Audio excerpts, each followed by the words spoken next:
A little Deep Purple. Any Deep Purple fans here this afternoon?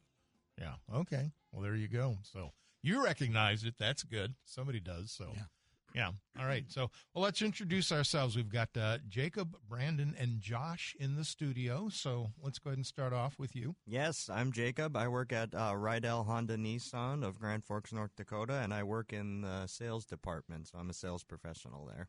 Okay. Hey guys, my name is Braden Williams. I work at the Rydell Chevrolet store. I'm the PDQ manager. Okay. Josh Heffernan, GM Tech at the GM Rydell store. Okay. I think I said Braden. Yeah, that's all right. Well, no, it's not. I'm in a profession where, perfection is a goal. And so when I make a mistake. So, Braden, thank you very much. Thank you all for being here. Well, you know the drill. You know the routine, 775-5559, sales service. If you've got a question about those, we can go ahead and talk and let y'all know what's going on. So, well, let's just kind of start off. What's kind of the big part of your day, Jacob? Let's go ahead and just start off and talk about what keeps you the busiest. Well, aside from staying warm, typically most of my day is just following up with guests of mine that have, either visited the store and making sure that I'm being as helpful as possible to them, making sure all questions and information they need is answered. And other than that, then I just prepare for other appointments that I may have that day, get cars ready. Sometimes, no one wants to test drive a dirty or cold car, so make sure everything's ready. And other than that, it's pretty much just figure out how to sell something. But usually pretty good. It's real easy to stay busy in this business. Sure. And we've got a product that helps sell itself. That makes it easy absolutely. Too. Yeah. So, Braden, what is a day like in your world? Yeah, so being the PDQ manager, that'd be for the Quick Lube. Busy day for me, I guess, would be just I oversee day-to-day operations over at the store. So a busy day would be just following up with my employees, making sure we're staffed and stocked up on parts and everything, oil and such, just overseeing everything and making sure smooth operation. Yeah, there you go. And last but certainly not least. Well, I just try to look busy until I get to go home. So, and don't get caught doing it. No, I started out doing some mobile service, doing a lot of recalls for new vehicles out there for GM. So that's been taking up more time now. And other than that, I do a lot of diagnosis of heavy engines, transmissions, all that kind of stuff for the customers. So get them back on the road. Yeah, there you go. A text to 775-5559. Just bought a used 2022 Suburban. The side mirrors have the blind spot lights and 360 cameras. The blind spot lights don't currently work on the side mirrors. Is it possible it's just missing a microchip? Am I asking this because the microchip shortage back then? That kind of came out. 21, they should have had about everything back in it. 22, that probably has a fault somewhere. Okay. There's nothing too common. Depending on the camera, it might be a front view camera. Who knows? Sure. But it would have to come in and get diagnosed. Bring it in, let them take a look at it, and they'll get you on the road back in short order. Yep. Exactly. Okay. 775-5559. You're on Rydell Car Talk. Go ahead, caller. Hey, guys. I had a question regarding simplicity. It seems like a lot of people I've talked to, some people you probably heard as well, say the same thing. I want a car with less bells and whistles. And do you ever get people coming in to custom order newer vehicles? Maybe it's for fleet or personal. They want crank windows. They want a manual transmission. If it's four-wheel drive, they want a manual transfer case. They want a radio that's not a touchscreen, just classic, just buttons on there, right? How often do you see people coming in and ordering those, and to what extent can you order them, as simple as possible? I'll hang up and listen. Thank you. All right, thanks for the call. That's interesting. We'll do a little retro stuff. Yeah, I mean, we do plenty of. I won't say. I mean, there are plenty of folks out there that want that don't want as many bells and whistles in their vehicle. Definitely, don't get me wrong. As far as Hondas are concerned, they don't do direct ordering from the factory. In that regard, I don't know. I can't speak for Chevy or any of the other brands, but that being said, the way, I mean, the vehicles are, I can't say they're getting more complicated as the days get long. But that being said, they do make options that are as bare as possible. However, on our end, it's just not quite. You can't quite order them to as specifically like that. Okay, yeah. I would think the Chevy Express van is probably about the only thing that you could find with a key anymore, and about as base as it came out in the 80s. It hasn't changed much. So, yeah, everything else is probably the push button start is pretty common anymore. Yeah, 10 out of 10 vehicles, I'd say. Yeah. Mm-hmm. Yeah. So, and just as a sidebar, what happens when that doesn't work? Is there a key function that's hidden somewhere, or you just have to get it brought in and get fixed? Because I've never had one. I hear the reliability is way, way up there. Otherwise, they wouldn't have tested it. But failure rate's got to be really low. Well, if your battery goes dead on your fob on a GM, in your owner's manual, there's a pocket that you put it in, and that's your antenna in there, so it'll start from there. But sure. I don't know for the other ones. Yeah, they even the Hondas and Nissans have a way of getting in there if you need to. Yeah, they you're not completely stranded out of there. They got you can push a button on the key and then you can get in there and then jump it as need be. So it happens. Yeah, we certainly got to we got to get in there on occasion if vehicle's batteries go out in this cold weather, which believe it or not, it happens. So there's ways of getting in there. It was kind of a trick question because it's actually in the owner's manual. If you read about it, it will tell you. But a lot of people panic in a situation like that and don't realize there is kind of a workaround. So just a little tip. 775-5559. My neighbor told me about the work he had with you guys. It was phenomenal. He especially liked it when you did the backhand deal to get over the talking about one in particular insurance company that you work with. Okay. So, well, we sell extended warranties. You probably know more, but yep. That's Yeah. I mean, we have plenty. Yeah, we go through CNA Nationals, our extended service contract company, and they do great work, and they've helped plenty of my guests that have had issues coming in, and our service department does excellent work keeping them informed as well. So yeah, it's great. Yeah, thank you for the kind words. Yeah, but that is one recommendation if you're looking at buying a used car, and they offer you the extended warranty. I would definitely look into it. I mean. Yeah, it's going to up your payment, but it sure makes it a lot easier in the long run for repairs. And then one more thing with those extended warranties. So when shopping for one, like Josh said, it's always good to have one, but be careful where you buy them. I'd always tell people stick to dealerships when buying ones you can trust rather than some you see online or that you get calls for mailed in. I'd stick to getting one from a dealership. It's what I've seen being a service advisor for a year. Okay. I've asked about this before, but how many customers have had the transmission concerns in a 2020 Silverado with less than 70,000 miles? And is the flush and filter change a permanent fix? So, yeah, that's a very touchy subject there. So, if you have not had a service done, that is the first step. I don't really recommend a filter unless the pressure is up on it, because that filter, you got to drop the exhaust to get the pan off, to get the filter out. And the filters aren't the same as they used to be in the transmissions, but is that a permanent fix? No. That is the first step of softening the shifts. There is some programming sometimes, and then there's also a clutch learn that usually lasts for a couple of years, and then it kind of comes back.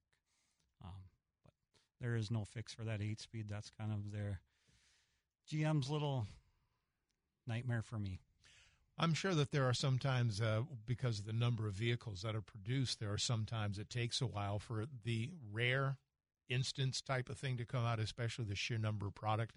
And then it seems you come out, well, this was something done on purpose. It's like, no, there's just when you're producing that many units and you have a rare event take up, you can have statistically a small amount, but numerically kind of a larger, you know what I'm trying to say? So it's they're not hiding anything. It's just when you've got that much technology out there that's continuing to evolve, you're going to have these bugs that pop up, and sometimes you don't find out until they've been out there for a while. Well, that's right on that 8-speed. So they started changing that. The computer learns how you drive, and it changes your shift patterns. So that is the biggest problem is that, say your wife drives it for 2-3 days, learns her shifting. Now the husband gets in it, and he's like, oh, this thing shifts like crap, you know? And then it kind of learns his, and then it goes back and forth. So it Interesting. Yeah, technology has kind of worked backwards for us, it seems like sometimes. And that's kind of the big problem with that transmission.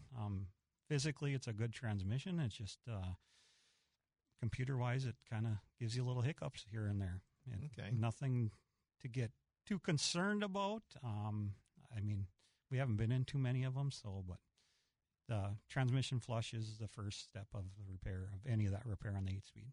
Okay. Would they issue a recall by any chance on something like that? I guess there has to be some threshold of number of events, and I mean that's obviously outside of your purview. But from what I've seen is probably by now, no, because that's more customer satisfaction. Safety wise, it's nothing unsafe. It's just a nuisance. So, yeah. Again, when the sheer number of units that are being pushed out into the field, sometimes it takes a while for some of these odd number of bugs to show up. And when you look at the statistics, of course, if you're the one who happens to be that statistic, it gets really annoying. But overall, and I know that y'all do what you can for satisfaction. Yeah, absolutely. But technology's great when it works, as I always say. Yeah, and so if there's a bug, come back, because y'all won't quit until your customer's satisfied. Absolutely.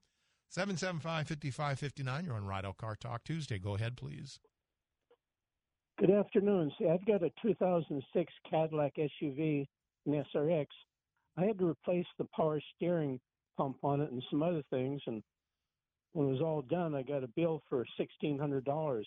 Is there any recalls on a 2006 Cadillac? Okay, thanks for the call. For power steering, on that I remember, they just had some issues every once in a while with power steering. Usually a slow leak started out probably, and usually starts taking a pump out because it gets low and gets aerated and can't get that out of there. The veins start getting worn in there. So, again, it's the sheer number of units being produced. A little hiccup is going to show up, and they'll make it right. Can you? A texter wants to know: can you give my truck a MAGA makeover? I think there's a little apolitical thing going on here, where they don't. I want it to look so tough that my sister will enjoy riding with me. No, that's not quite how that works, but there's always one in every crowd. Yeah. We sure could sublet that out and get it done. Yeah.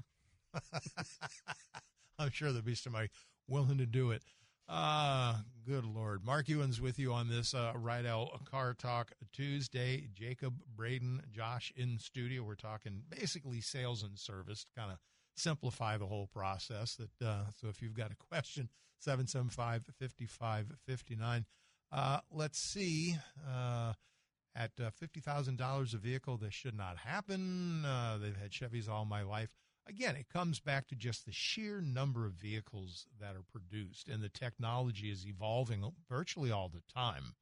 And sometimes just these, if you're the unfortunate one who happens to get a bug, as it were, keep coming back because they will work with you until the problem is solved. Absolutely, yeah. We try and bring our guest satisfaction's number one on our values all the time. So yeah, I mean they take it very seriously. So it's something to if you're not happy, bring it back, keep talking and talk. That's the other thing too, because it's easy sometimes when we get a little grumpy. I'm speaking for myself, to grouse instead of saying, "Hey, let's sit down and have a real conversation." Well, I was going to say we've got some radio problems like now on the Suburbans and stuff on a couple of them. And our hands are tied. There's nothing we can do right now. GM's working on a programming update, and until that comes out, we can't. I mean, we've had field engineers come out here a couple times, and we're kind of at their mercy right now, too. I mean, we're kind of a middleman, and kind of sucks because you can't fix your customer's car, and you're waiting on someone else to put something out there for you. Mm-hmm. And that's an important point I think people forget. I mean, you're the face of a much larger organization with so many other things that are going on. And it's not like on this side of the business, well, we're going to do things just to irritate people. It's quite the opposite. Your number one goal is customer satisfaction.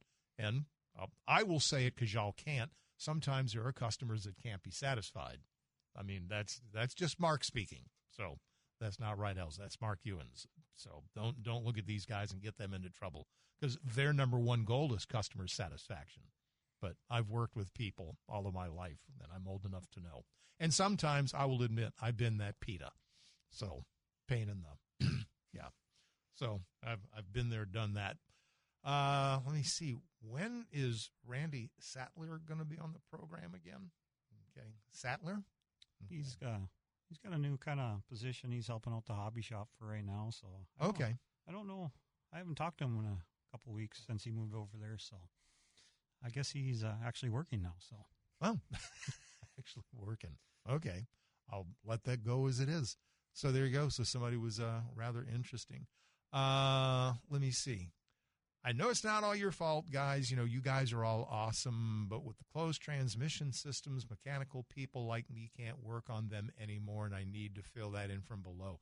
So I would imagine that for people who are real machine heads, it can sometimes be a little frustrating because they're used to actually tearing into something and doing it. There's a reason why that's not allowed to happen, because then warranties get broken, things of that nature occur. Well, right, and just kind of bring it back to our earlier point on the extended service contracts. A lot of folks who used to work on their vehicles now are opting to purchase the extended service contract to get their work done by, other technicians that are trained with the more advanced stuff and get it done, for nothing. So, yeah, we experience that a lot. A lot of people, up here in the Midwest like to, play around with their machines. I don't blame them. But so, yeah, it's a common thing we see, definitely. Mm-hmm. And one last thing is our time draws short, too. We're going to be probably 20, 30 below zero air temperature this weekend. And in a couple of months, we're going to be 80, 90, 100 above. When you put equipment through extremes of 120, 130 degrees, things happen. Metals get stressed. Yes, absolutely. At the end of the day, we can do all we can, but I don't know if vehicles are meant to withstand the cold that we have coming our way. So, yeah. Yep. And then the summer heat, too. Yep. And the way some people drive. The accelerator's meant to be depressed slowly. You don't have to go all the way to the floor every time. Just a thought. Food for thought. Food for thought. GM actually has a notch in it, so you kind of got to catch and then step her a little more and you get the onion in there. So, So, any closing thoughts, gentlemen, before I cut you loose? We got a lot of great finance deals going on and lease opportunities at Rydell Honda Nissan. Remaining 2025 Pathfinders and Muranos are 0% or $5,000 customer cash, which is included in our best price, and a lot of other low rates as well. So come on by, give us a call, and we'd be happy to help you out. Okay. Anything else? Yeah, for any of those that need an oil change, we've been a little slow this weekend. The quick lube at the Rydell GM store. So if you want to get that done, either call 701-772-7211 to set up an appointment, or go to rydellvirtualweight.com and we can get your oil changed. Mm-hmm. Yeah. Okay. Well, here you go. I'll say it. There's an easy solution for those who want to be able to work on their own cars. You don't buy a new one. You take an old junker, you fix it up, then you're free. And yeah, so for the real motorheads out there, that's an option. But if you want to get a new vehicle, this is the place. Absolutely. Yep. Call us anytime. All right. Gentlemen, thank you very much for taking the time to come on out here and be with us on this Rydell Car Talk Tuesday. Do appreciate it. Yeah, thank you for having us. All right. thank you. Thank you. Very good. So, Jacob, Braden, and Josh, you know where to reach them if you need to reach out to. And I just had my 2016 Pilot spec'd out. I mean, it came off, showroom. I hated to take it out because it was snowing that day, but the inside still is fantastic. So it's worth the effort, worth the time. Great choice. All right. Gentlemen, thank you very much. We'll catch up with you all somebody next week. Thanks for being here. This is Mark Ewan's KNOX Afternoon. Continue.